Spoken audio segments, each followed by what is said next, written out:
దేవుడు ఆశ్చర్యంగా ప్రియులారా గొప్ప గొప్ప కాపరులందరినీ కూడా, గొప్ప గొప్ప ప్రవక్తలందరినీ కూడా, గొప్ప గొప్ప రాజులందరినీ కూడా గొర్రెల కాపరులని ఎన్నుకున్నాడు పాత నిబంధన గ్రంథంలో. దావీదు ఏం చేసేవాడు? గొర్రెలు కాసేవాడు. మోషే ఏం చేసేవాడు? గొర్రెల కాచేవాడు. ఎస్, చూడండి, మోషే ఫరో రాజు దగ్గర నుంచి పారిపోయాడు. పారిపోయి తన మామ అయినటువంటి యిత్రో, తన మామయ్య పిల్లనిచ్చినటువంటి మామనటి యిత్రో గొర్రెలు కాస్తూ ఉన్నారు. హోరేబు కొండ దగ్గర, సినాయి కొండ దగ్గర గొర్రెలు కాస్తూ ఉన్నాడు. మొన్న వెళ్ళాం, యూట్యూబ్లో పూజ పెట్టా. సినాయి దగ్గర పూజ చేసుకునే అదృష్టం దొరికింది. సినాయి కొండ దగ్గర కింద గమనించండి. ఆ గొర్రెలు కాస్తున్న సమయంలో దేవుడు అతనికి కనబడ్డాడు. అక్కడ దేవుడు అతనికి కనబడి దేన్ని వాడాడు తెలుసా? గొర్రెల కాపరులకు ఉండే కర్రనే వాడాడు ఇశ్రాయేలు ప్రజలను విడిపించటానికి. దేన్ని వాడాడు? గొర్రెల కాపరులకు ఉండే కర్రనే వాడాడండి. గొర్రెలు కాస్తూ ఉండగా దేవుడు అతనికి కనబడి, ఇదిగో పిలుచుకున్నాడు, రా, నేను నా ప్రజలను విడిపించటానికి నిన్ను పంపిస్తాను అని చెప్పాడు. మోషే ఒక గొర్రెల కాపరి. పిల్లారా, గుర్తుపెట్టుకుందాం, పరిశుద్ధ బైబిల్ గ్రంథంలో దేవుడు ఇదిగో తన ప్రజలను కాపాడటానికి, తన ప్రజలను నడిపించటానికి గొర్రెల కాపరును ఎంచుకున్నాడు. అంతేకాకుండా స్వయముగా తనను గురించి తానే నేను మంచి కాపరుని చెప్పుకున్నాడు. పాత నిబంధనలను చెప్పుకున్నాడు. యెహెజ్కేలు గ్రంథం 34వ అధ్యాయాన్ని తీసుకుందాం. అక్కడ చెప్తాడు, చాలా చక్కగా చెప్తాడు ప్రియులకు దేవుని బిడ్డలారా. యెహెజ్కేలు గ్రంథము 34వ అధ్యాయము 11వ వచనాన్ని చదువుకుందాం దయచేసి. యావే ప్రభుడనైన నేను చెప్పుచున్నాను, నేను నా మందను వెదకదను, వానిని గూర్చి జాగ్రత్త పడెదను. కాపరి చెదరిపోయిన గొర్రెలను గూర్చి జాగ్రత్త పడినట్లు వానిని మరలా ప్రోగు చేసినట్లు నేనును చేయుదును. మబ్బులు ఆవరించి చీకట్లు కమ్మిన రోజున ఆ గొర్రెలు చెల్లాచెదురైన తావుల నుండి వానిని మరలా తోలుకొని వత్తును. ఎంత గొప్ప సందేశం అండి! ఏంటి చల్లా చెదరైపోవటం? దేవుని నుంచి దూరం అయిపోవటం. దేవుని నుండి దూరం అయిపోయినటువంటి వాటిని మరలా నా వద్దకు తీసుకొని వస్తాను. ప్రియులారా, మనకు ఒక మంచి కాపరిని దేవుడు ప్రసాదించాడు. పోప్ లియో ద 14th 14వ సింహరాయలు పాపు గారిని దేవుడు ప్రసాదించారు. ఎల్లప్పుడూ కూడా దేవుడు మంచి కాపరులను ప్రసాదిస్తూనే ఉంటాడు. దేవునికి స్తోత్రాలు చెల్లించాలి. హల్లెలూయా, ప్రైజ్ ది లార్డ్, హల్లెలూయా, హల్లెలూయా. బాపు గారి కోసం ప్రార్థన చేయాలి. క్లిష్టమైన పరిస్థితులలో ఉంది ప్రపంచం. ప్రియులారా, ప్రపంచంలో మంచి కాపరులు లేరు. యుద్ధాలు కోరుకుంటున్నారు, భయంకరమైన యుద్ధాలు. ఇజ్రాయెల్ దేశంలో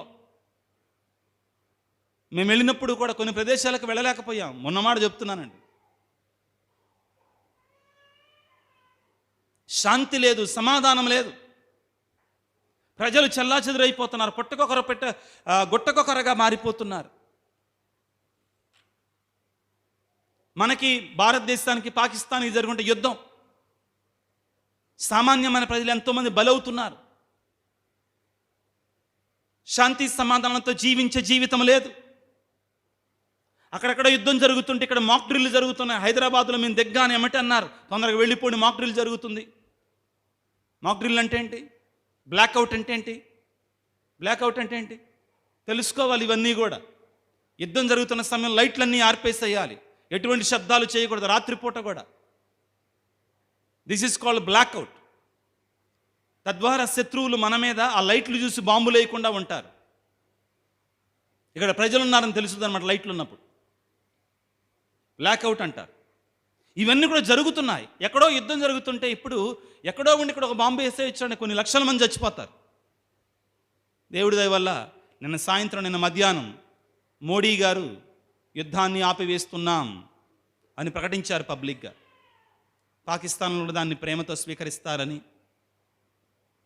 దాన్ని చేతగానితనంగా చూడరని. కొన్నిసార్లు తిక్కలోడికి రాయితే ఏం చేస్తాడు? అందరి మీద విసిరేసుకుంటూ పోతాడు. ఎక్కడ వాడాలో తెలియదు వాడికి. వాళ్ళ చేతుల్లో కూడా ఉన్నాయి ఆటం బాంబులు. అలాగుంది ప్రపంచం. ప్రియులారా, ప్రభు అంటాడు తనను తాను గురించి హెచ్కేల్ గ్రంథం 34వ అధ్యాయము 11వ వచనంలో, నేను మంచి కాపరిని. ఎట్లాంటి కాపరిని అంటే చల్లా చెదురైపోయినటువంటి వారిని, నా నుంచి దూరం అయిపోయినటువంటి వాటిని నేను ఒక చోట చేరుస్తాను. దీని గురించే కదా లూకా సువార్త 15వ అధ్యాయంలో అంటాడు కదా, ఒక కాపరికి 99 గొర్రెలు ఉంటే వాటిలో ఒకటి తప్పిపోయిందనుకో, ఆ గొర్రెను విడిచిపెడతాడా? చల్ల చెదురైపోయినట్టు గొర్రెను విడిచిపెడతాడా? తప్పిపోయిన గొర్రెను విడిచిపెడతాడా? విడిచిపెట్టాడు. మనలో చాలా మంది అనుకుంటాం, నేను పాపంలో ఉన్నాగా, దేవునికి దూరం అయిపోయాగా, చెడులో జీవిస్తున్నా కదా, పాపిని దేవుడు అంగీకరిస్తాడా? పాపుని అంటాడు, ప్రభు అంటాడు నేను పాపుల కొరకే వచ్చానంటాడు. అవునా కదా? నేను నీతిమంతుల కొరకు రాలేదు, నేను పాపుల కొరకే వచ్చానంటున్నాడు. నీ స్థితి ఏమైనా, నీ పరిస్థితి ఏమైనా, దేవుడు అంటాడు నేను నీ కొరకే ఉన్నా బిడ్డ అంటాడు. దేవుడు నీ కోసమే వచ్చాడు. ఆ తరువాత గొప్ప మాటను మనం చదువుకుంటాం. 13వ వచనాన్ని చదువుకుందాం పిల్లారా. నేను వారిని పరదేశముల నుండి ప్రోగు చేసి స్వీయ దేశమున కొనివత్తును, వారిని ఇశ్రాయేలు కొండల వాగులను తోడుకొని వచ్చి మంచి గడ్డి బీబునుల మేపుదును. మంచి గడ్డి బీబునుల మేపుతాడంటండి. మనకి ఆహారాన్ని ఇస్తాడంటండి, జీవజలాన్ని ఇస్తాడంటండి. క్రీస్తు ప్రభు ప్రియులారా, మనకిచ్చినటువంటి గడ్డి భీమి ఏమిటి అంటే దివ్య సప్రసాదం అనేటువంటి ఆహారాన్ని మనకు ప్రసాదించాడు. అవునా కాదా? తన యొక్క రక్తం అనేటువంటి పానాన్ని మనకు ప్రసాదించాడు, జీవాన్ని ఇచ్చేటువంటి ఆహారం. చాలా చక్కని మాటలు ఉంటాయండి ఇక్కడ. మనం చదువుకోవాలి పర్సనల్గా. 34వ అధ్యాయం 15వ వచనాన్ని 14వ వచనాన్ని చదువుకుందాం.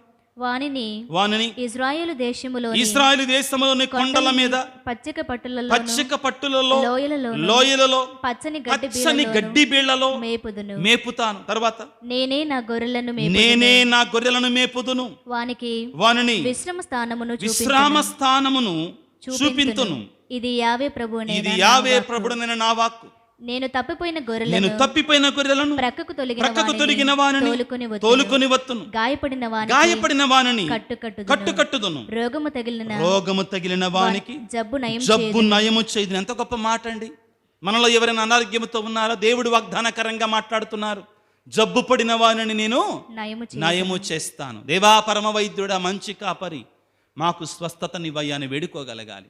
ఈనాడు ప్రియులారా, ప్రభువు మరొకసారి నేను మంచి కాపరిని అని పలుకుతున్నాడు. యోహాను సువార్త 10వ అధ్యాయములో 26వ వచనములో మంచి కాపరి అయిన దేవుడు మన నుండి ఏం కోరుకుంటున్నాడు? ఇదిగో ఇక్కడ మనం చూడాల్సింది ఏంటంటే, కాపరి మంచోడైతే సరిపోలేదండి. గొర్రె దోలదనుకో, గొర్రె తుంటరదనుకో, గొర్రె పాడైపోయిందనుకో, ఏం చేయాలి? దాన్ని కర్రతోటి 4 అంటించాలి, సరిచెయ్యాలి. గొర్రెల కాపరి యొక్క చేతిలో ఉన్నటువంటి ఏముంటది చెప్పండి? ఏముంటది? కర్ర అనరు దాన్ని. ఏమంటారు? దాన్ని స్టాఫ్ని ఏమంటారు? స్టాఫేనా? ఆ గొర్రెల కాపరి చేతిలో ఉన్నటువంటి ఆ యొక్క కర్ర ప్రియులారా మామూలుది కాదండి. ఎందుకు వాడతాడు అసలు గొర్రెల కాపరి ఆ కర్రని చెప్పండి? ఎందుకు వాడతారు? నేను చూసా, నేను చేశా, బాగా అనుభవం ఉందండి నాకు. ఎందుకు వాడతాడు చెప్పండి? సింధు ఎందుకు వాడతాడు చెప్పు? పర్లేదు చెప్పు, నీకు తెలుసని చెప్పు, తప్పైనా రైట్ అని. అమ్మ మీరు చెప్తారు ఖచ్చితంగా, చెప్పండి ఎందుకు వాడతారు? శత్రువులు వచ్చినప్పుడు వాళ్ళని తరిమి కొట్టడానికి, శత్రువులను కొట్టడానికి. ఆ తర్వాత దారి చూపించటానికి, దారి సరిచేయడానికి. తర్వాత దారిలో ఏదన్నా ఉంటే కొట్టడానికి. ఇంకా అప్పుడప్పుడు గొర్రెలను కూడా కొడతాడు. దారి తప్పితే ఏం చేస్తాడు? ఒకటేస్తాడు. రెండోది ఏంటో తెలుసా? ఇంకోటి ఏంటో తెలుసా? ఆ కర్ర కొన్నిసార్లు పచ్చని పచ్చిక చెట్లు ఉంటాయి, చూసారా? Very good. పచ్చని చాలా చోట్ల ఇచ్చి వస్తారండి మీరు. పచ్చటి చెట్లు ఉంటాయి కదా, తినగలిగిన చెట్లు, దాన్ని పట్టుకొని లాగుతాడు కిందికి. చూడండి మీరు, ఈ కర్ర వల్ల చాలా ఉపయోగాలు ఉన్నాయండి. ఈ గొర్రెల కాపరి కర్ర వల్ల చాలా ఉపయోగాలు ఉన్నాయి. ప్రియులారా, మన కాపరి యేసయ్య. ఎంత గొప్ప కాపరి మనకున్నాడంటే, మనం కాపాడబడాలని ఆయన సిలువ మీద మరణించాడు. అర్థమవుతుందా? మనకి ఆహారముగా ఉండాలని తన శరీరాన్ని మనకు ఆహారంగా ఇచ్చాడు. జీవజలముల చెంతకు నడిపిస్తానంటున్నాడు. 23వ కీర్తన చదువుకుంటే ఏమంటాడు? ఆయన నన్ను పచ్చిక పట్టులలోనికి నడిపించును, శాంతికరమైన జలముల యొద్దకు నన్ను నడిపించును. జీవజలముల వద్దకు నడిపిస్తానంటున్నాడు. ఏంటి ఆ జీవజలం? ప్రభు యొక్క రక్తం, పానం. ప్రియులారా, ఆయన శరీరం అనే ఆహారాన్ని మనం గ్రోలి స్వీకరించి, ఆయన రక్తం అనే పానాన్ని మనం స్వీకరించి ఆయనకి నమ్మక పాత్రమైన బిడ్డలుగా ఉండాలి. మంచి గొర్రెలు 2 పనులు చేస్తాయి. మంచి గొర్రెలు 2 పనులు చేస్తాయి. మీరు మంచి గొర్రెలా చెడ్డ గొర్రెలా? చాలామంది మనల్ని అంటారండి, క్రైస్తవుల్ని, వీళ్ళు గొర్రెలు అంటారు. అవును, మనం గొర్రెలమే. యేసయ్య గొర్రెలం. ఎవరి గొర్రెలం? ఏందమ్మా నవ్వుతున్నారు? నిజమే, మనం గొర్రెలమే. మనం చిన్న గొర్రె పిల్ల నేను యేసయ్య అని పాడుకున్నప్పుడు నిజంగా అది మనం ఊహించుకోవాలి. మనం ఆత్మతోటి పాడాలి ఆ పాట కదా. ఆయన చేతుల్లో మనం చిన్నగా ఆ ఫోటోలు చూశారు కదా, మెడల మీద పెట్టుకుంటాడు, గుండె దగ్గర పెట్టుకుంటాడు యేసుప్రభు గొర్రెలని. నిజమే. వేరే దేశంలోనైతే, కొన్ని దేశాల్లోనైతే పాటను ఏమని పాడేవాళ్ళు అంటే, చిన్న పంది పిల్లను నేను యేసయ్య అని పాడేవాళ్ళేమో. ఎందుకంటే ఇజ్రాయెల్ దేశం కాబట్టి చిన్న గొర్రె పిల్లను నేను యేసయ్య అని పాడారు. వేరే కొన్ని చోట్ల ఇక్కడ అనుకో, వేరే ఇంకా కొన్ని చోట్ల అయితే లేకపోతే చిన్న కుక్క పిల్లను నేను యేసయ్య అని పాడేవాళ్ళేమో. కానీ ఇజ్రాయెల్ దేశం కాబట్టి మంచి జంతువుని ఎన్నుకున్నారు. ఎవరిని ఎన్నుకున్నారు? మంచి జంతువుని ఎన్నుకున్నారు. దాన్ని అర్థవంతంగా పాడాలి, మీనింగ్ఫుల్గా పాడాలి. కానీ గొర్రెకు ఉండాల్సినట్టు మంచి 2 సుగుణాలు ఉన్నాయి. ఏంటివి అవి? చక్కని మాట చెప్పారు. ఆయన స్వరాన్ని వినాలి. ఏం చెయ్యాలి? ఆయన స్వరాన్ని వినాలి. కాపరి స్వరాన్ని వినాలి. గొర్రె చేయాల్సిందే. చాలామంది పిలుస్తుంటారు, రా రా రా నా ఇంటరా. టీవీ వాళ్ళు పిలుస్తారు, సినిమా వాళ్ళు పిలుస్తారు, డబ్బోళ్ళు పిలుస్తారు మనల్ని. డబ్బు బాగా పిలుస్తూ ఉంటుంది. రావాయ్ ఏమంటది? రావాయ్ అంటది అన్నమాట. సైతాన్ దా దా. ఇంకా ఏం పిలుస్తుంది మనల్ని? చాలా స్వరాలు ఉన్నాయి లోకంలో. ప్రేమ, దోమ, గీమ పిలుస్తారు. వాళ్ళు ఎంటబడిపోమాకండి. ఈ కాదు, మనం ఎవరి స్వరాన్ని వినాలి? మంచి కాపరి అయిన యేసయ్య స్వరాన్ని వినాలి. కొన్నిసార్లు మనకి ఇష్టం ఉండదు, కొన్నిసార్లు మనకి ఇష్టం ఉండదు యేసయ్య స్వరం. లోకపు స్వరాలు మనకు బాగా ఇష్టం. డీజే సౌండ్లు డిక్క డిక్క ఇవి బాగుంటాయి అన్నమాట. అటు ఉరుకుతూ ఉంటాం, ఈ వీటి కోసం ఉరుకుతూ ఉంటారనమాట. లేకపోతే ఇంకా వేరే మనం పరిగెడతా ఉంటాం వాటి వెంటబట్టి. ప్రభు యొక్క యేసయ్య వెంట పరిగెడదాం, ఆయన వెంట నడుద్దాం. 2 కార్యాలు మనం చేయాల్సింది. యేసు ప్రభు కోరుకునేది 2. ఏమిటంటే, నా గొర్రెలు నా స్వరమును వినును, అవి నన్ను వెంబడించును. వాక్యాన్ని చదువుకుందాం. యోహాను 10వ అధ్యాయము 27వ వచనాన్ని చదువుకుందాం. నా గొర్రెలు నా స్వరమును వినును, నేను వానిని ఎరుగుదును, అవి నన్ను అనుసరించును, వెంబడించును. ఈ 2. నా గొర్రెలు నా స్వరాన్ని వింటాయి, తర్వాత నన్ను వెంబడించును. దేవుని స్వరాన్ని వినాలి, ఆయనను వెంబడించాలి. ముగింపుగా మీకందరికీ ఈ మాట, మనందరం కూడా కాపరులమే. ఎస్, తల్లిగా తండ్రిగా నీవు కూడా ఒక మంచి కాపరిగా ఉండాలి. ఉంటున్నావా? ఆత్మపరిశీలన చేసుకో. గురువుగా ఒక సంఘానికి, ప్రజలకి, విశ్వాసులకి నేను కూడా ఒక మంచి కాపరిగా ఉండాలి. అర్థమవుతుందా? ఒక సంఘ పెద్దగా, ఒక విచారణ గురువుగా, ఒక మర్యాదల సభ్యురాలిగా, ఒక విశ్వాసిగా నీవు కూడా ఒక మంచి కాపరిగా ఉండాలి. ఇది మనందరి బాధ్యత. ప్రభు మనల్ని పిలిచేది దీని కొరకే. ఒక రాజకీయ నాయకుడిగా, ఒక టీచర్గా, నువ్వు చేస్తున్న ఉద్యోగంలో, నువ్వు చేస్తున్న పనులో నీవు కూడా ఒక మంచి కాపరిగా ఉండాలి. ఒక మట్టకన్యగా నీవు కూడా ఒక మంచి కాపరిగా ఉండాలి. చాలా ముఖ్యమండి. అర్థమవుతుందా? We should all take the example of the good shepherd and we should also become good shepherds. ప్రపంచానికి ఈ రోజున మంచి కాపరులు కావాలి. ప్రియమైన తల్లిదండ్రులారా, ప్రియమైన విశ్వాసులారా, మిమ్మల్ని కూడా దేవుడు మంచి కాపరులుగా ఉండాలని కోరుకుంటున్నాడు. యేసయ్య మంచి కాపరి, మనం కూడా మంచి కాపరులుగా ఉండాలని కోరుకుంటున్నాడు. దేవుని వేడుకుందాం. దేవా, మమ్ము దీవించయ్యా. నిన్ను మా కాపరిగా స్వీకరించి నీ స్వరాన్ని విని నిన్ను వెంబడించి నిన్ను అనుసరించులాగా మమ్ము దీవించయ్యా.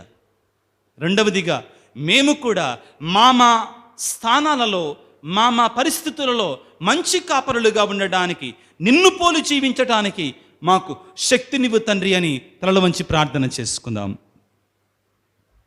సర్వశక్తిమంతుడా, సర్వోన్నతుడా, మంచి కాపరి అయిన యేసు ప్రభువా, మీకు స్తోత్రాలు, వందనాలు. ఈనాడు మీరు వాక్యము ద్వారా మీరు మంచి కాపరి అని మేమందరము కూడా నీ ప్రియమైన గొర్రెలమని నీవు మాకు నేర్పించావు. గొర్రెలు కాపరి స్వరాన్ని వినాలి, కాపరిని వెంబడించాలి. ప్రభువా, మేము మా జీవితంలో నీ వాక్యాన్ని ఆలకించి ఆ వాక్యానుసారముగా జీవించటానికి, ఆ వాక్యానుసారముగా నిన్ను వెంబడించటానికి కావలసిన శక్తిని మాకు దయచేయండి ప్రభువా. మా జీవితంలో ఎన్నోసార్లు ప్రభువా మీ స్వరాన్ని వినడానికి బదులుగా సైతాను స్వరాన్ని మేము వింటున్నాం ప్రభువా. లోకపు స్వరాన్ని వింటున్నాం ప్రభువా. శరీరం యొక్క కోరికల స్వరాన్ని మేము వింటున్నాం ప్రభు. మమ్మ క్షమించండి, మమ్మ మన్నించండి ప్రభువా. ప్రేమామయుడా, కనికర సంపన్నుడా, మంచి కాపరి అయిన దేవా, మమ్మ ఎల్లవేళలా కూడా నీ యొక్క మందలో ఉంచుకోనండి తండ్రి. ముఖ్యంగా గాయపడిన గొర్రెల కట్టు కడతానన్నావు, రోగముతో ఉన్నటువంటి వాడిని జబ్బు నయము చేస్తానన్నట్టు పరం వైద్యుడా, అనారోగ్యముతో ఉన్న బిడ్డలందరినీ ప్రభువా మీరు మీ గాయపడిన హస్తములతో తాకి స్వస్థపరచండి. ఈ సమయంలో ప్రభువా ఈ వాక్య పరిచర్యలో పాల్గొంటున్నటువంటి, ఈ దివ్య బలి పూజలో పాల్గొంటున్న బిడ్డలందరినీ దీవించండి, ఆశీర్వదించండి.